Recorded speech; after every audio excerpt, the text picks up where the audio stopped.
अक्सर लोगों का सवाल होता है जो गुर्दे वाले पेशेंट हैं, अगर एक बार उनके गुर्दे वाश करवा लें तो क्या सारी उम्र वाश करवाने पड़ते हैं? देखो यार, गुर्दे की जो बीमारी है बेसिकली जो वाश करवाने से तल्लक रखने वाली बात है वो डिपेंड करती है दो फैक्टर के ऊपर। गुर्दा ना दो तरह से खराब होता है, एक को हम कहते हैं अक्यूट किडनी इंजरी, एक को हम कहते हैं chronic kidney injury. Acute kidney injury से मुराद है कि गुर्दा किसी वजह से टेम्परेरी खराब हुआ है, और अगर ऐसी सूरत हाल में आपको टेम्परेरी तौर पर डायलिसिस करवाने पड़ रहे हैं तो वो 4-6 हफ्ते के बाद अमूमी तौर पर डायलिसिस से जान छूट जाती है। तब तक गुर्दा अपने आप को रिकवर कर लेता है और बिल्कुल पहले की तरह पुरानी हालत में नॉर्मल हो जाता है। ऐसी सूरत हाल के अंदर आपको सारी जिंदगी के लिए डायलिसिस करवाने की जरूरत नहीं पड़ती।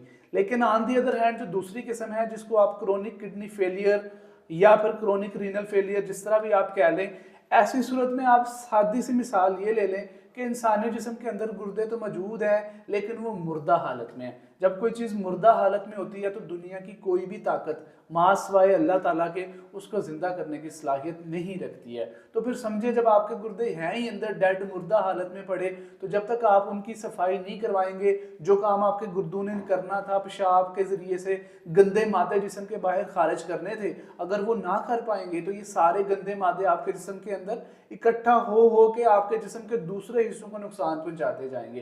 तो आहिस्ता आहिस्ता आपकी बॉडी, इसका सारा इम्यून सिस्टम और सारे सिस्टम डिस्टर्ब हो जाएंगे। तो ऐसी सूरत हाल में आपके पास कोई चारा नहीं बचता, आपको हफ्ते में 2 से 3 दफा डायलिसिस करवाना ही पड़ता है। लेकिन अगर आपको डायलिसिस करवाना अच्छा नहीं लगते तो अल्टरनेट ऑप्शन आपके पास किडनी ट्रांसप्लांट बच जाता है, तो या फिर वो वाला अडॉप्ट कर लें अगर आपके पास कैपेसिटी है। तो अदरवाइज डायलिसिस से नहीं भागना चाहिए अगर आपकी किडनी मुकम्मल तौर पर फेल हो चुकी है, क्योंकि इसके बगैर चारा ही कोई नहीं है।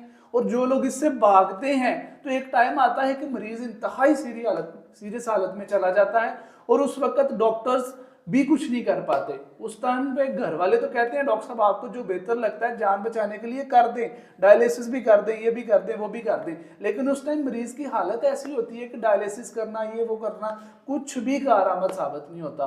तो ये वक्त आपने हाथ से नहीं गुजरने देना। प्लीज जैसे भी आपको डॉक्टर कमेंट करें आप उनकी एडवाइस को फॉलो किया करें। अगर आपको किसी एक डॉक्टर ने कहा है आपको अच्छा नहीं लगा, डॉक्टर चेंज करें।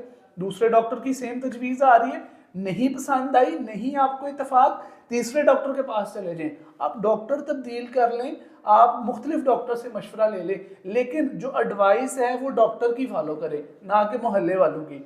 अमूमी तौर पर मोहल्ले वाले आपको मिस गाइड कर देते हैं, जी डायलिसिस करा लोगे तो ये हो जाएगा, वो हो जाएगा। लेकिन यार अगर ना करवाओगे तो क्या कुछ होगा ये भी कभी किसी से पूछे ना।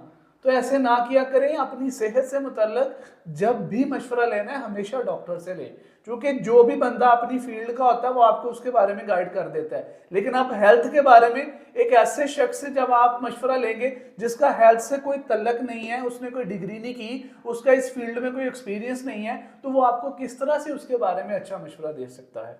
मजीद इस तरह के मेडिकल हकायक जानने के लिए, समझने के लिए जुड़े रहिए हमारे साथ और जिंदगी जिए सेहत के साथ।